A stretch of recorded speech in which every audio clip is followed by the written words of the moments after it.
Hey, welcome to the I Fight What You Fear with Richard Vega, and I am here today with an amazing woman of God who has really focused her life on education and helping those in our community, young kids, young teens, and adolescents growing up to have a better life. And she has a lot of wonderful things and knowledge and nuggets to give away, and I'm excited to have her here today. I hope that you learn today from her and take away some wisdom. Her name is Fe. She is an awesome author, and she is actually running for the Houston School Board here in Houston, Texas.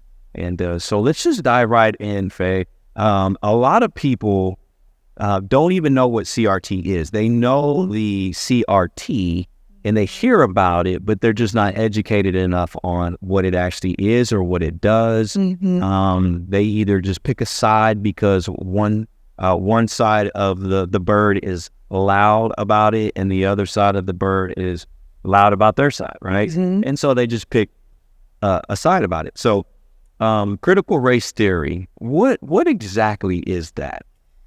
Well, it's a very complicated ideology, that is for sure, or theory. And I think that's something that we need to keep in mind when it comes to this CRT thing, is that it is a theory. And basically what the theory says is that everything that happens in our lives can be explained through the lens of racism.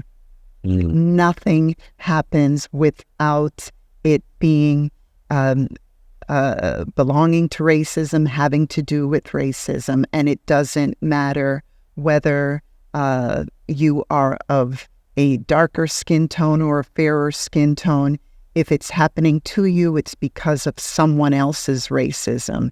And if you are doing it to someone, then it is because of your own, racial lens that you are projecting on a person in this particular way.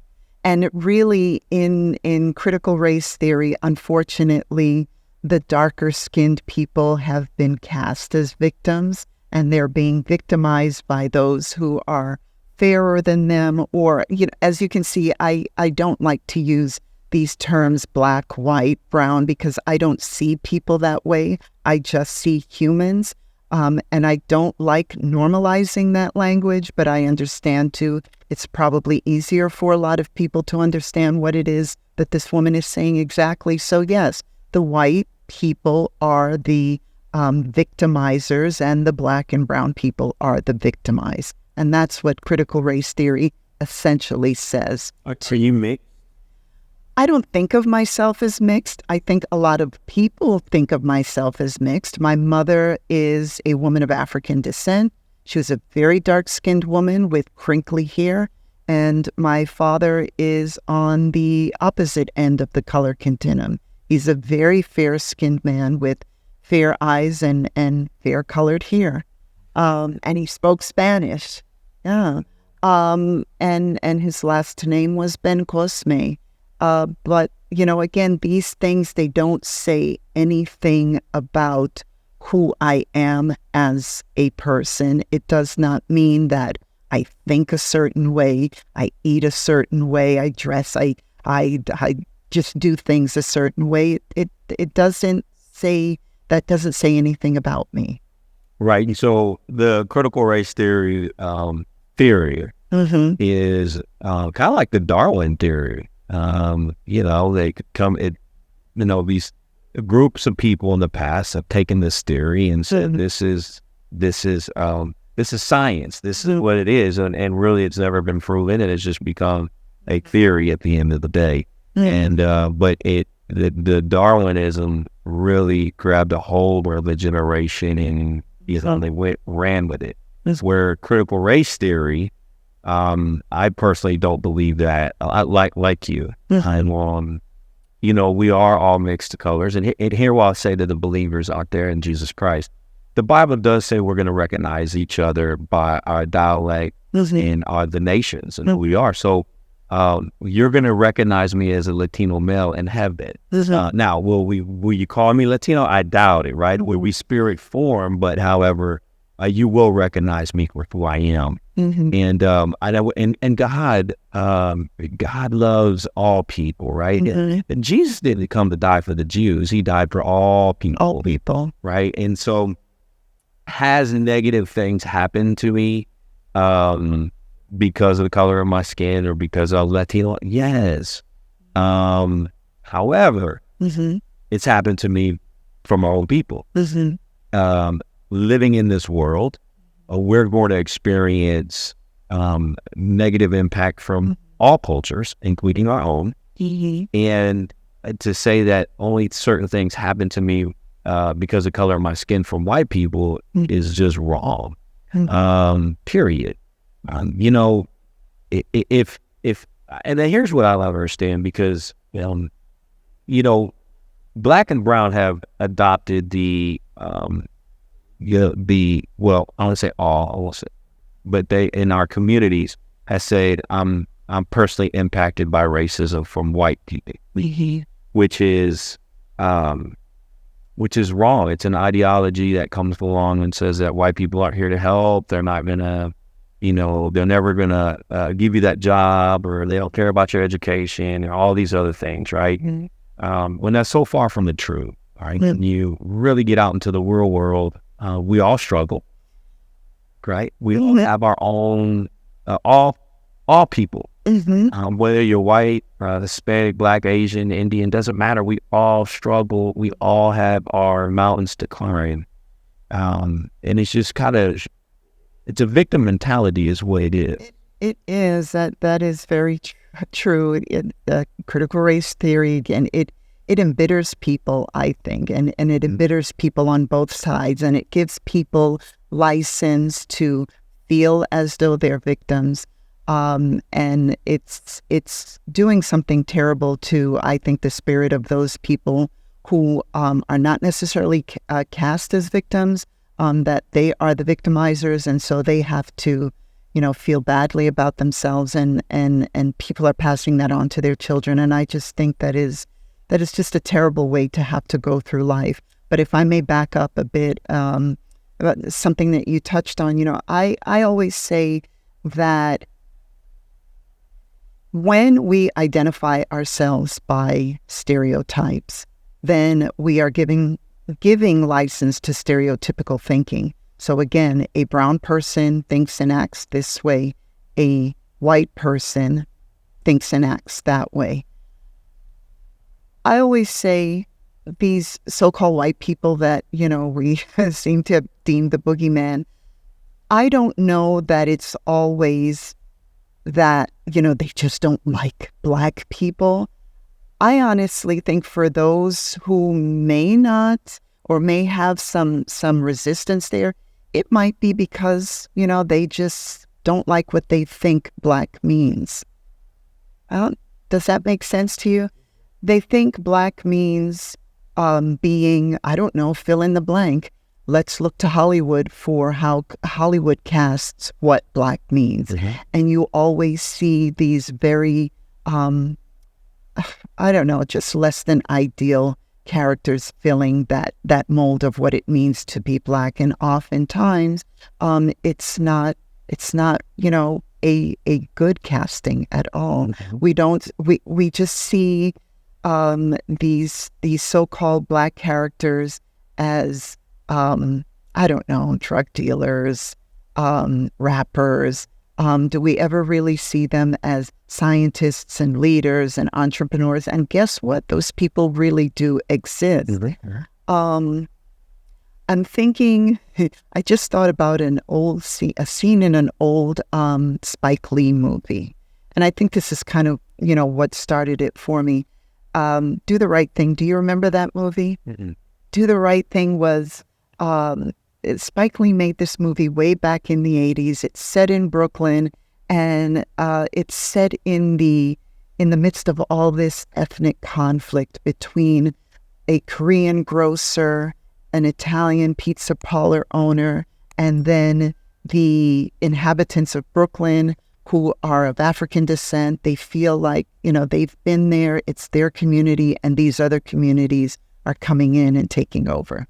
But there is this pivotal scene inside the pizza parlor between Spike Lee. He is the person who's been living there all his life, and then there is the Italian guy who's also been there for some time. He's the son of the pizza parlor owner. And Spike Lee says to him, you know, you don't like black people. And Spike Lee says, but I bet you all of your favorite icons are black people. So the Italian pizza owner says, okay, yeah, tell me, who do you mean? Do you mean Michael Jordan? He's a great basketball player, but he's not black. This is what he says. And then he says, I forget what are some of the other characters he referred to, but all of the people that the Italian owner highlighted in sports and music, they were all black in Spike Lee's eyes, but not in the Italian pizza shop owner's eyes. Why? Because these particular people did not act and think and behave in a certain way, so therefore they were not black. It had nothing to do with the color of their skin. It was the way they behaved. Exactly. Wow. And that's what the music industry in Hollywood has done to our communities. You know, Menace to Society, Boys in the Hood, you know, Blood In, Blood Out, America Me, all these good gangster films of minority or say African American and Latino communities that this is what we're going to put out to the world, and this is who they are, you know. And you know, it's interesting because, you know, you talk about and I hear it a lot because we live in Houston, right? The black man is with the white girl, you know, the black women get upset with him because they ain't no sister good enough for him, right? Or, you know, why are you marrying outside your race? You know, they get a little bit more offended, like if it's not okay. You know, and it's because I've seen it happen in the church. I have pastor friends of mine that are black and married white women, and it's really sad at the end of the day, but that we have molded people's minds to say this is unacceptable or you're not black enough. You look at Candace Owens, a great example. In her movement with Brexit, she's gone to black colleges and all of a sudden she's not black. Because why? Because she doesn't speak with urban slang, or she doesn't dress ghetto, or any of these other things. Like, you know, these Hollywood and entertainment has really molded the minds of so many people on what you just said, on how the world perceives what black or Latinos or even Asians or Italians should act. You meet an Italian person, like, oh, or was your family in the mob? You know, I mean, you watch too many movies before, right? You know, you meet a Southern white guy. Oh, was your family history part of the KKK? And, you know, all of these other things. It's just, it's been embedded. Unfortunately. And unfortunately, other people are making these decisions about who a person is. It's a question of, you know, identity. You know, what is identity really? Is it really the color of your skin? Is it the way you are? And when I say are, I mean, you know, our being. Who gets to decide that? And I think, unfortunately, yes, society has decided that in large part for us. But then we have this issue where government is deciding our identities for us. And, you know, we've got this whole system of boxes that present on forms, you know, check the box, which race are you, which ethnicity are you, and government, I imagine they're taking that information and they're doing something with it. And that's something I fear sometimes, if not all the time. It's determining, you know, who you are going to be based on what this box is that you check. And when I say who you're going to be, I mean what your opportunities are going to be, what your life is going to play out like. Me personally, I would like to see all of those boxes done away with. But I can also understand why some people would fear that, because these identities have been created and then they've been imbued with grievances. That's another thing that we can talk about. But then with these identities, they've also, and they, I mean the government, they've assigned preferences, prizes, so to speak. You get this out of society. You get these set-asides because of your identity. And I can see why people would be afraid to let go of that identity, because, quite frankly, I might lose my benefits. But,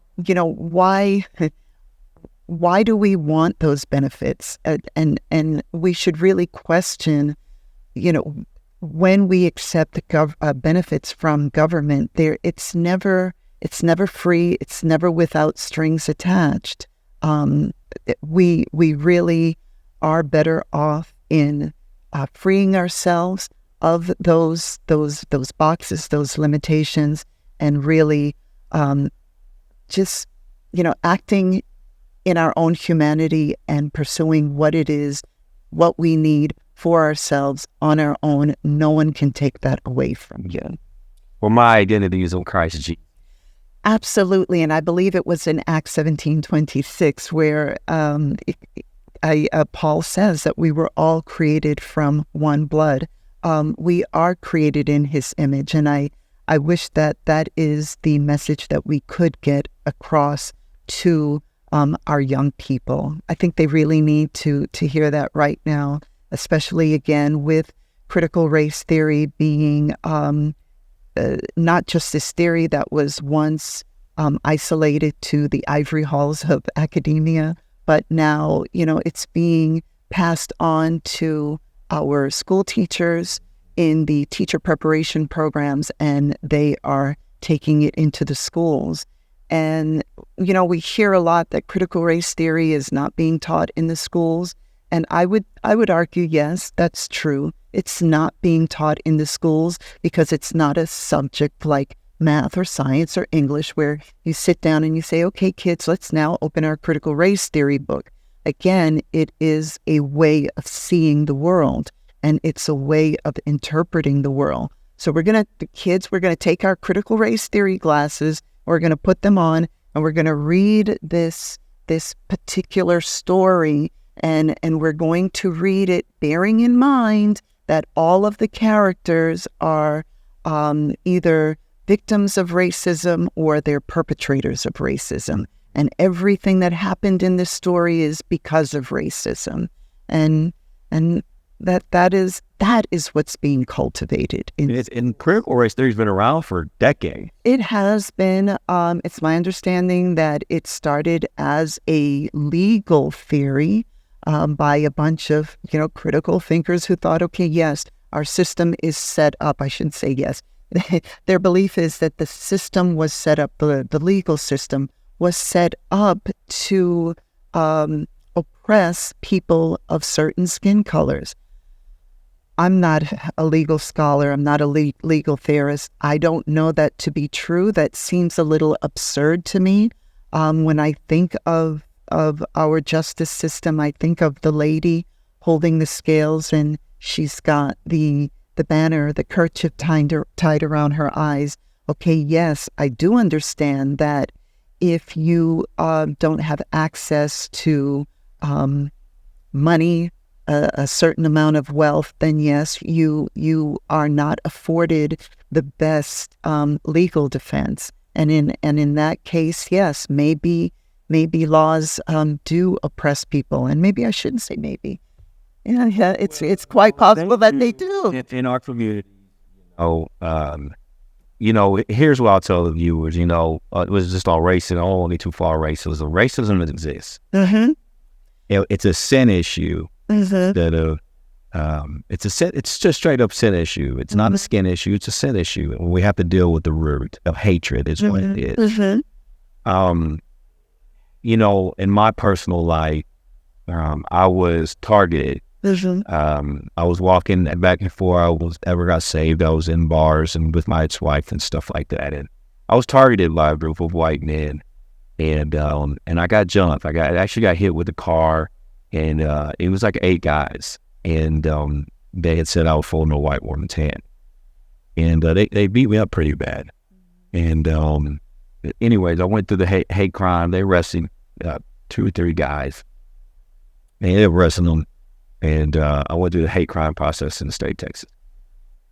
And one of the things that when I go around and I preach, an opportunity I preach on racism is in our communities, and I'll say our communities in Black and Latino communities is how many of us have been oppressed by the white man, and people raise their hand. Okay, well, how many of them?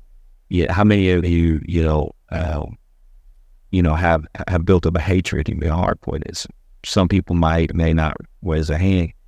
And then I'll start dealing with the sin issue, and I'll say, well, how many of you have been part of the hate? And no one raises their hand. How many of you have been documented by a hate crime, that you have been lynched, that you've been, and it's happened across the United States, right? And so all of these things, and no one really raises their hand, and no one has ever when I've spoken. And I raise my hand. My hand's the only one up. And yet, I tell them, now in this room, the only person that would, if you had a right, I would have that right to gear the hate towards somebody.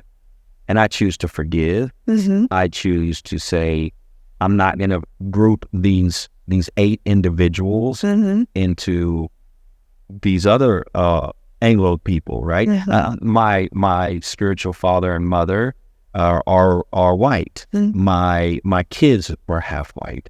So to me, there's no way I can group some bad behavior of these 8 individuals to the whole world and just develop a hatred. Absolutely. It's wrong, mm-hmm. right? Mm-hmm. But today, parents, younger parents, I believe, have been indoctrinated in the communities to hate the white men. And it's almost sad. I feel bad for my brothers and sisters that are white because, number one, they didn't own any slaves, and mm-hmm. grandparents didn't own any slaves, right? And they didn't do anything. And in his city of Houston, you pretty much go to school with all nationalities. Yeah, and that's how I think of them. I think them of nationality. I think of people as nations, as nationalities. And I was about to ask you, and maybe you can educate me on this, because maybe I'm just thinking about this totally incorrectly. Did God create a white race? Did God create a black race? Did God create a brown race? Did God create a red race? I think God created a human race. I don't know of these colored races as being a subspecies of the human race, a taxonomic, just this separate taxonomic category. I don't know that to be true. And I don't know that anyone has ever proved that scientifically. And if I'm wrong, somebody please tell me. I think that is the crux of our issue. We need to look at the person in front of us and see a human being. We need to see that person's humanity, and just this the creating of these groups. It's doing nothing but creating division and serving for the purpose of division. Going back a little bit to the government and the creation of these boxes, there's this thing called Directive 15. It's a measure, it's an order for counting the population that was put into place under the Carter administration. Mm. And Directive 15, I should have had the wording right in front of me, but I'll just ad-lib here. But basically, Directive 15, again, it's for counting the population. It it's sort of enshrined into statute, these categories. But then at the same time, the directive goes on to say that these categories should not be construed as being anthropological or biological or scientific in nature. It does use those exact words. It should not be construed as being biological or anthropological in nature, nor, and the directive goes on to say, nor should this directive or these categories be construed as rendering someone eligible for certain benefits, certain federal benefits. So my question is, that just seems a little convoluted to me. If our government recognizes, if our own government recognizes that these categories are not biological in nature, why are we perpetuating them? Why are we perpetuating them all over these forms? And why are we assigning, benefits behind these identities? Why are we doing that? That's a great question. When I grew up, we didn't have a box. The Latinos didn't have a box. I'm glad you point that out, because it is something that was created, and I know that offends a lot of people to say that Latino and Hispanic were created identities, and until I think it was the 50s, that was about the time that the whole Latino Hispanic category never existed. Until then, people were known by their national identity. If they were born here in the United States, they might be known by their parents' national identity because they came from another country to the United States. So they might have been known as Nicaraguan or Dominican, like my father. But yes, Hispanic, Latino was later on. It came about in the 50s through the Ford Foundation for the explicit purpose of creating a power block. People here in Houston, are you Mexican? Yeah. Right? If you're Latino, everyone's Mexican. Right. Everyone's Mexican. It's like when I was born in New York City, but I was raised in the Virgin Islands, and I spent a lot of time in the Dominican Republic as well. We went back and forth. My parents couldn't figure out where they wanted to live. But when I came back to the U.S. for my high school years, and I would tell people that I was from the Caribbean, that I was from the Virgin Islands. Oh, excuse me, I'm from the Caribbean. Oh, you must be from Jamaica. So, we experience it there too. And that's a geographic or a geography lesson thing. Mm-hmm. People need to learn more about geography and human geography. And I don't know if that's necessarily taught in school anymore. I was teaching at Houston Community College when I first came to Houston. I was teaching overseas in Qatar with HCC, and that's how I came here to Houston. And I remember a student of mine, someone saying to him that he was Mexican, and he just pretty much lost it right there in the classroom and said, I was born in this country. I'm an American. Mm-hmm. My mother is Mexican. She was born in Mexico. So please, don't confuse the two. I'm an American. My mother is Mexican. Sure. This young man was identifying by his national identity, which I think we all would be better off, especially at this point where we are in history, if we could just, rally around this idea of being American. It's interesting you say that, because my wife is Colombian, and in her family, there are, people that look like me, and then black. Her grandfather was black. She has other family members that look black. Mm-hmm. And they all identify themselves as Colombian. And, a couple of years ago, I travel, to Haiti, and then go this year, born in Honduras, and I've been a lot of places. Been blessed to be a lot of places, and they all claim themselves as the nationality. Yes. Here in the United States, we have to pick something that divides us, because if we all say we're American, that unites us. Mm-hmm.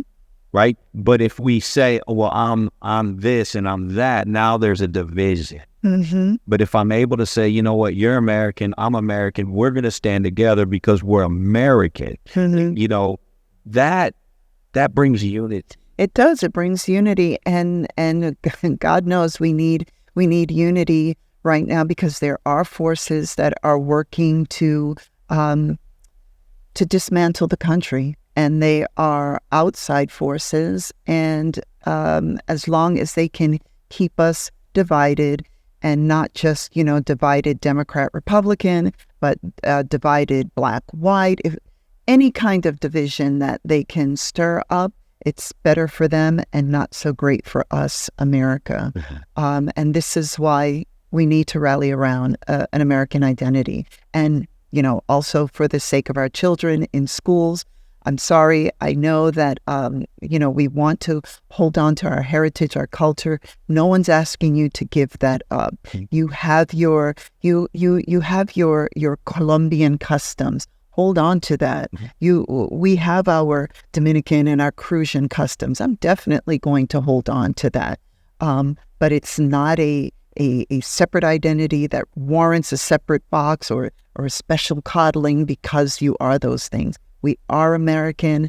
Our children, if we continue to allow them to go through this system as being a box, I think those boxes are going to determine who they are in school, and as a result, who they will become in life.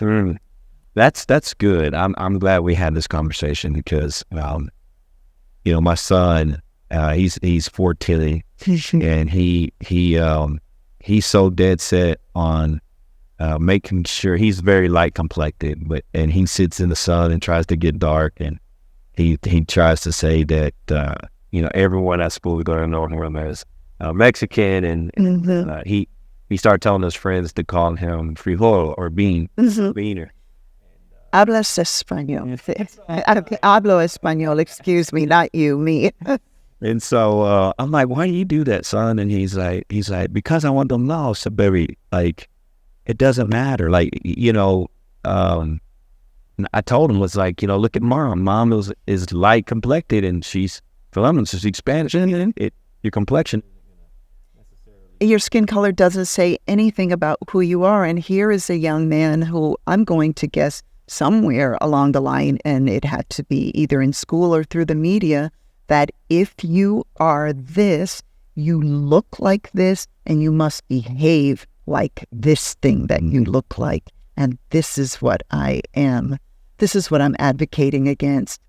I'm thinking of, I can't even remember her name right now, but she's another writer, wrote on this topic a long time ago. And unfortunately, she invokes a cousin of hers who was just a very, very, very bright young man, very well educated, attended private school, but lived in Harlem in New York City. And this young man ended up wasting his life away, unfortunately, and losing his life to the streets because he was subjected to a lot of criticism from his peers in the neighborhood, who kept saying to him, you think you are, white because you act this way and you speak this way and you go to that school and you think this way.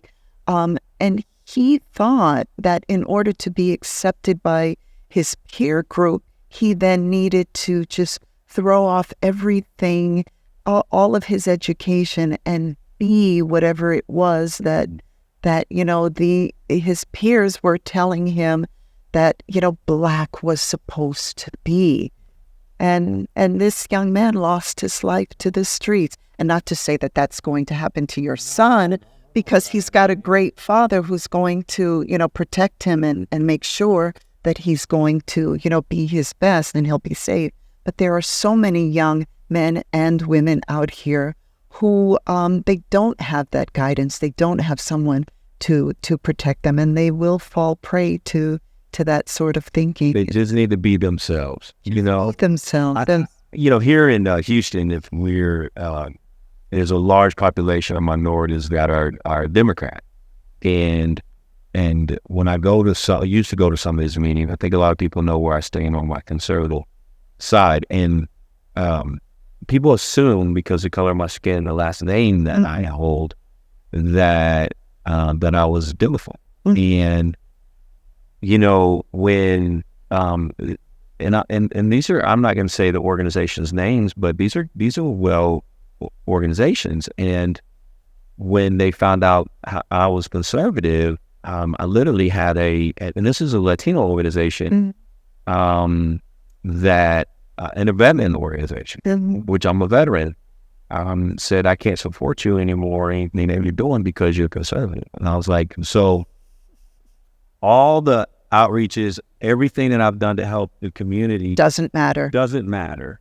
And again, it goes back to, you look like this, so you must think like this, and you must fit into this box. We did it. I want to challenge you a little bit. Go ahead. So you use the word minority, and I wonder why. Why do you use that word to define yourself or people of a certain skin color? Why must they be minority? Well, because at one point, now I don't know what the numbers are now in the Houston area, but at one point, as far as number wise, it was the minority of the numbers versus the majority. So at one point, population was a higher population of Anglos versus the Hispanics or the Blacks, and so that's why I use the word minority. No. Just thought I'd challenge you a little bit. I mean, that's another word that, I try to avoid. But it's common and people understand these words. I know. Right? And I think what I'm getting at is we need to find another way of talking about ourselves. We really do. I like to say I'm not a minority. I am not a monolith, and I can just hear people saying, "Oh my gosh, this woman is delusional. She has no idea who she is." Yes, I do. But what if it's okay to be a minority, but know your identity in that, and say it's okay for me to be a minority and to be conservative, or it's okay for me to be a minority and not act like this or think like this or talk like this. I don't know. When I hear minority, I don't know. I just automatically go to as opposed to what, and somehow that is casting me as second class. And no, but when I you don't think like that. When I say second class, I mean, like, second class to what? I'm an American. There aren't, first class and second class Americans. There aren't majority and minority Americans. There are just Americans. And that's where I'm coming out when I think it as a number basis. Yeah. Again, I don't even know what the numbers are now anymore. But I get it. I get what you're saying, and I love what you're saying, because it'd be great to be able to re-educate the nation and just come together and say, well, America. Because we got here through a certain kind of education. So how do we get out of it? Now, I don't expect that tomorrow, after listening to this interview, I don't know how many people are watching, but I don't think everybody is going to just wake up and say, okay, that's it. We're not this anymore. It's going to take time. It's an education. It's a process. It's an unindoctrination, quite frankly, that needs to happen. And yeah, so it may be 100 years from now, but at least myself and others who are like me and who think the way I do, and quite frankly, I think know the truth, then, we'll start a conversation, an educational process that we will see, manifest in decades to come. So critical race theory is real, and it comes down to our schools. You're actually running for the Houston School Board. Yes, sir. And right now, the Houston School Board has come under attack. They have done in the past, and adding up, it's taken multiple years. but it really failed our students and faculty and our communities over the years. And so the state of Texas has come in and is taking control over the HISD school board to help get some relief to our students and communities. And you're running for Houston ISD school board. What does that look like now? What is critical race theory coming through? Because it has to be approved at the school board level in order to be able to go into the curriculum, right? Because it got to be adopted by each school district. Well, it's not necessarily, it's not necessarily a topic. It's a worldview. And I don't know that you can mandate that. You can't mandate the way somebody thinks. You can't legislate it. Now, the way critical race theory may play out in the schools is, diversity, equity, and inclusion offices. And they're under, directives to have representation of the different groups of people in, throughout the system in positions. And I'm going to guess in the way monies are allocated. That is how you see it played out. So what does it look like for the Texas coming in and taking over the Houston school? So the TEA, the Texas Education Agency, they are going to take over the district, the managing of the district. They're going to put an appointed board of managers in place. The trustees that had been elected and in place up until the point the TEA takes over, they're going to, sit to the side, and they will probably work in partnership with the board of managers, but they won't have voting power. But I do imagine they're going to confer and they're going to advise and just give insight on maybe some historical issues that had been in place in the district up until the point of the takeover. And the board, the commissioner has said, will function in place for about 2 years. And then at that point, they will look at the overall picture and see what improvements have and have not happened. The commissioner has stated very plainly that what they are looking for is no multi-year failures of the schools, because that's what, of certain schools, because that's what prompted the takeover to begin with. They're looking for coming in compliance with special education laws. Apparently, there's been some real shortcomings in that area, and they want to see improved student outcomes. And he hasn't said specifically, what outcomes they're looking for and what those outcomes, how they'll be measured and what they'll look like. So, for example, I want to see a 5% increase in reading scores. He hasn't said anything like that.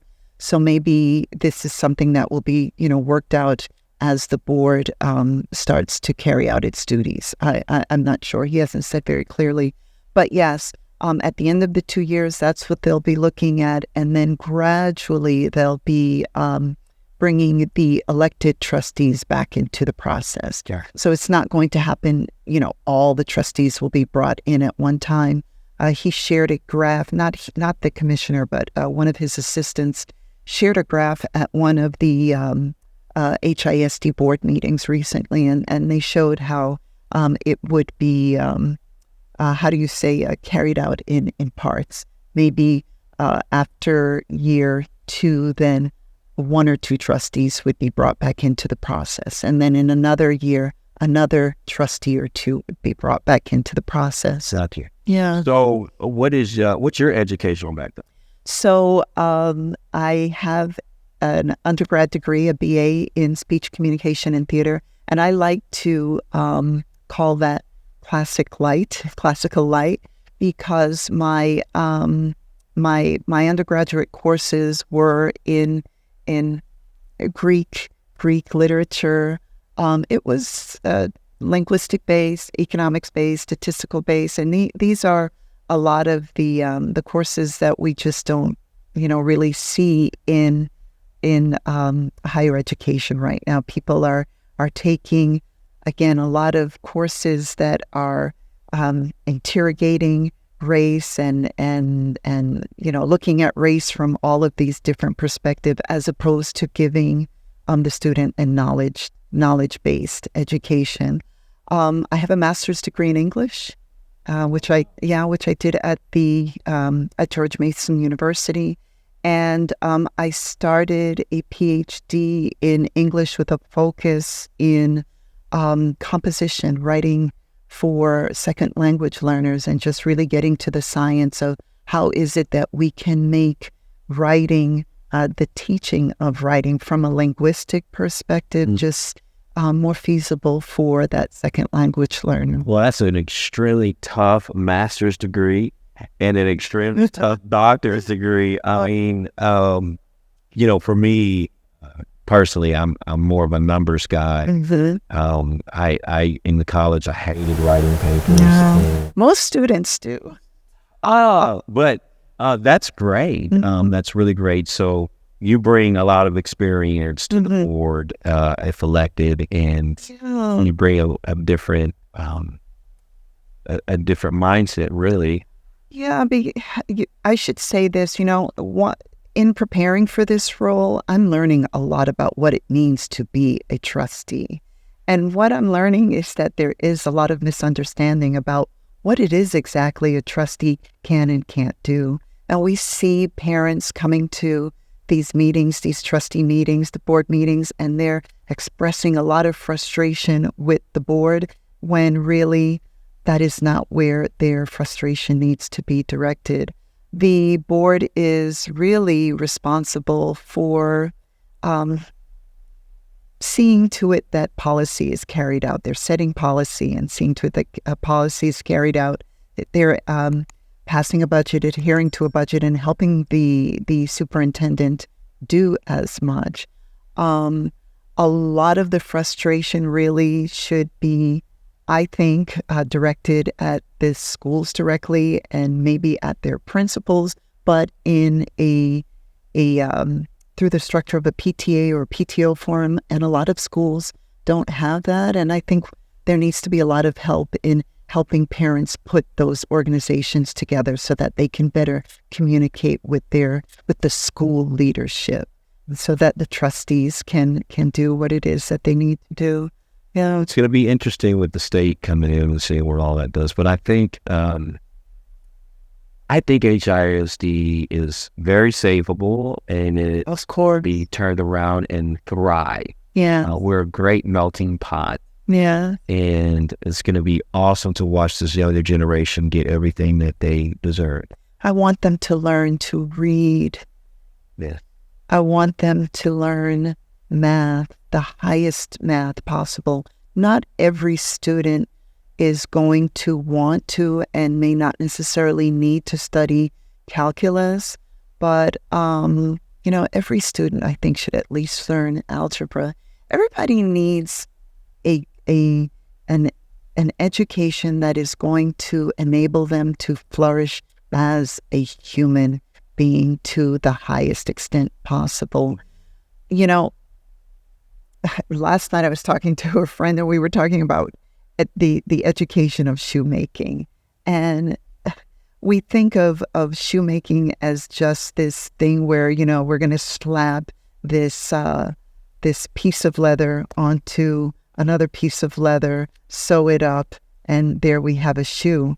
Yeah, we'll have a shoe. It may not be the greatest shoe, the most beautiful shoe, but someone with an understanding of what happens to leather when you put water to it, or what happens to leather when you put certain chemicals to it, and how do we shape that shoe from a mathematical perspective to make it this, elegant, beautiful shoe that can fit on different feet.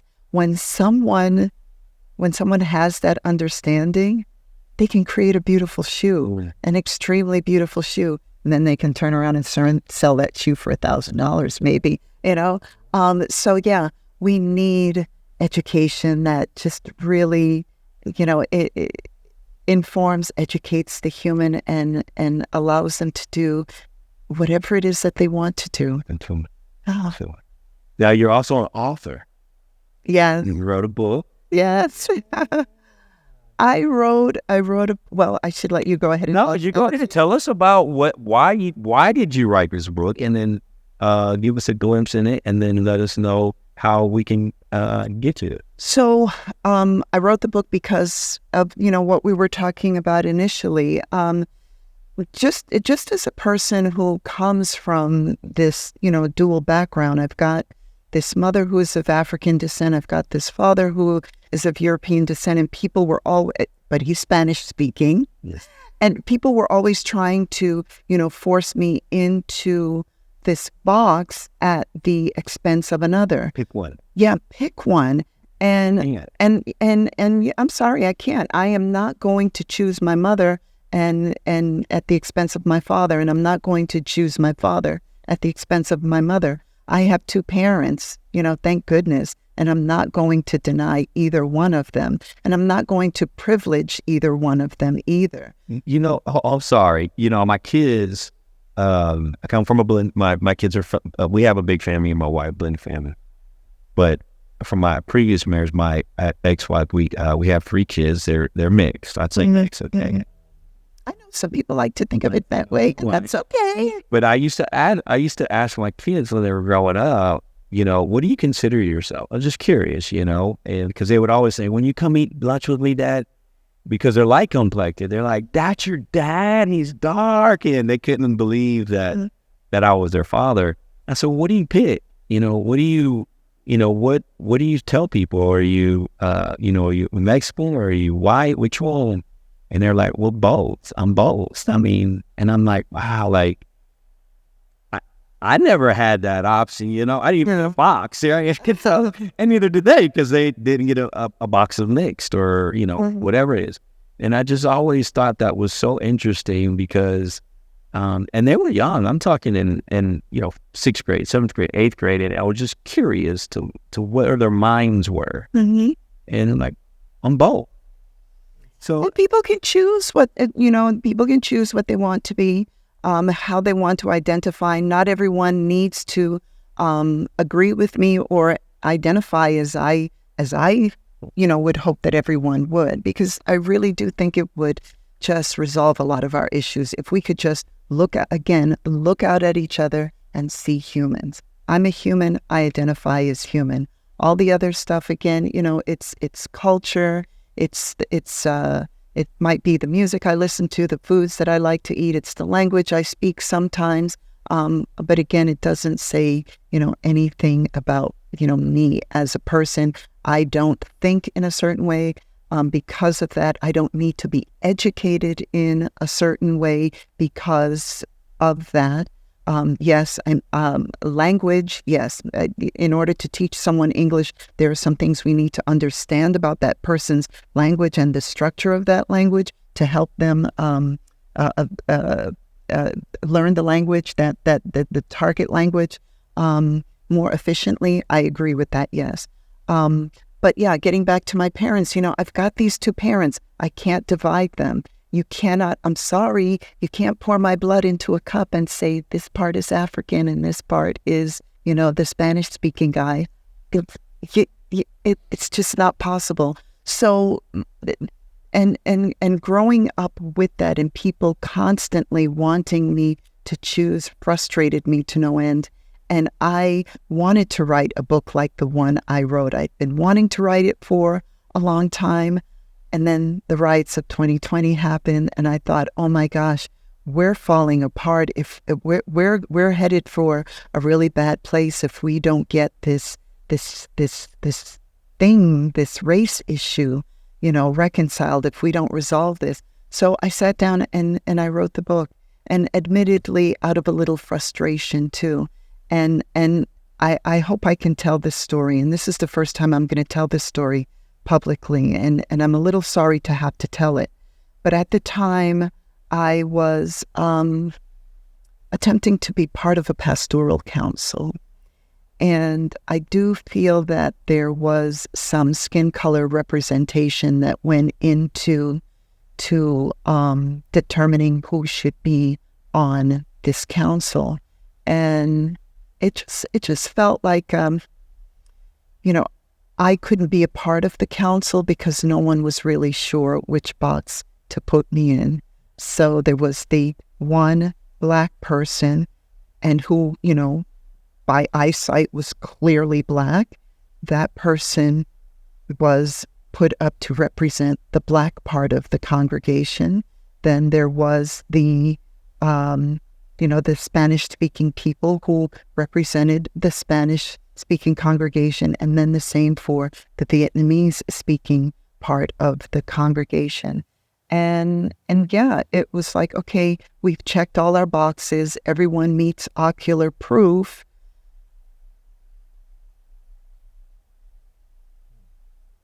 And it was frustrating. I'll just put it that way. It was very frustrating because, you would hope that that's not what people do, but that's what happens when we focus on the skin color.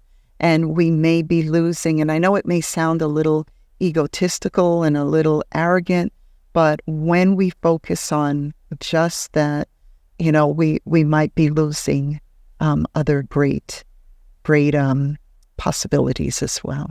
So how do they get your book if they want it?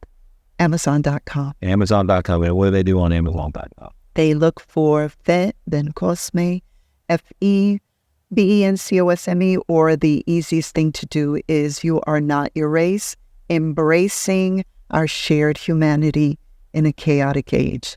Amen. Amen.